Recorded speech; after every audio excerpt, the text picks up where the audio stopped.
Hello everyone. तो शुरू करता हूँ। जैसे कि हर नाम का एक मतलब होता है, मेरे भी नाम का एक मतलब है जो मुझे कैसे पता चला वो मैं बताना चाहता हूँ इन लाइनों में। तो गौर फरमाइएगा। राज नाम है मेरा, राज नाम है मेरा, पर उसके लिए सच में एक राज बन गया हूँ। राज नाम है मेरा, पर उसके लिए सच में एक राज बन गया हूँ। वो बताती नहीं है मेरे बारे में किसी को, वो बताती नहीं है किसी को मेरे बारे में, क्योंकि उसके लिए अब मैं बहुत खास बन गया हूँ। वाह, क्या बात है, वाह। बहुत बहुत शुक्रिया। और कुछ लाइनें हैं पिता के ऊपर है कि जब पिता हमारे साथ होते हैं तो क्या होता है, और जब पिता हमारे साथ नहीं होते हैं तो क्या होता है। तो गौर फरमाइएगा। पिता होते हैं तो सब आसान होता है, पिता होते हैं तो सब आसान होता है। जो चाहे सपने देखो, जो चाहे सपने पूरे करो। पर जब पिता साथ होते हैं तो उनका उतना एहसास नहीं होता जितना कि उनके जाने के बाद होता है।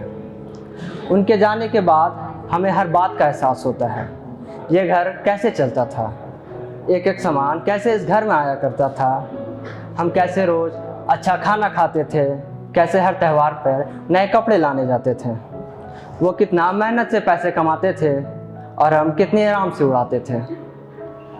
उनके जाने के बाद इन रुपयों का मोल पता चला तो अब एक एक रुपए भी बहुत मेहनत से बचाते हैं। पहले अपनी पसंद देखते थे, अब अपनी पसंदीदा चीज़ों का दाम देखते हैं, खरीदे या नहीं। अब कोई भी खुशियाँ मनाने से पहले अपनी जेब टटोलते हैं। अब सपने देखने का मन नहीं करता, अब सपने देखने का मन नहीं करता, क्योंकि उसे पूरा करने वाला अपने साथ नहीं, और उन सपनों को पूरा करना मेरे बस की बात नहीं।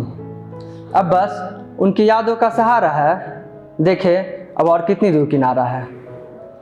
बहुत बहुत धन्यवाद। कुछ लाइनें हैं उन मर्दों के लिए जो अपने को बहुत ताकतवर समझते हैं और वो कुछ भी कर सकते हैं ऐसा मानते हैं, पर उनकी एक रुपए की भी औकात नहीं होती है। तो सुनिएगा। मर्द है तो मर्दानगी दिखाएगा ही, राह चलती लड़कियों को हाथ लगाएगा ही। वह रोएगी चिल्लाएगी तो उन्हें अपनी मर्दानगी से डराएगा ही। लड़की घर के अंदर हो या घर के बाहर, मर्द उन पे चिल्लाएगा ही। शादी के बाद अपनी मर्दानगी का ठप्पा लगाएगा ही। ये सब करना मर्दानगी है तो यार मुझे ऐसा मर्द बनना ही नहीं। वाह, क्या बात है।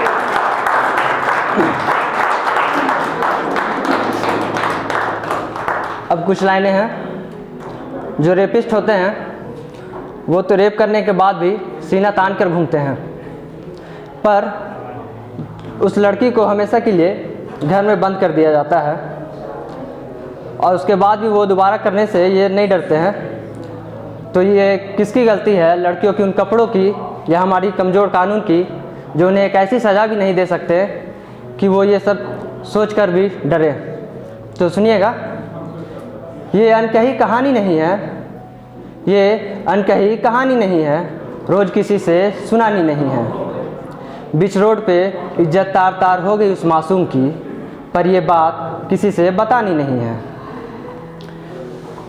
बंद करके रख दो उसे घर में, बंद करके रख दो उसे घर में, पर उस हैवान को सज़ा दिलानी नहीं है। दो चार को लटकाओ तो सही, ये गलत है सबको बताओ तो सही, पर जब तक बात खुद पर ना आ जाए किसी को क्या ही समझ आनी है। ये तो अब रोज़ की कहानी है।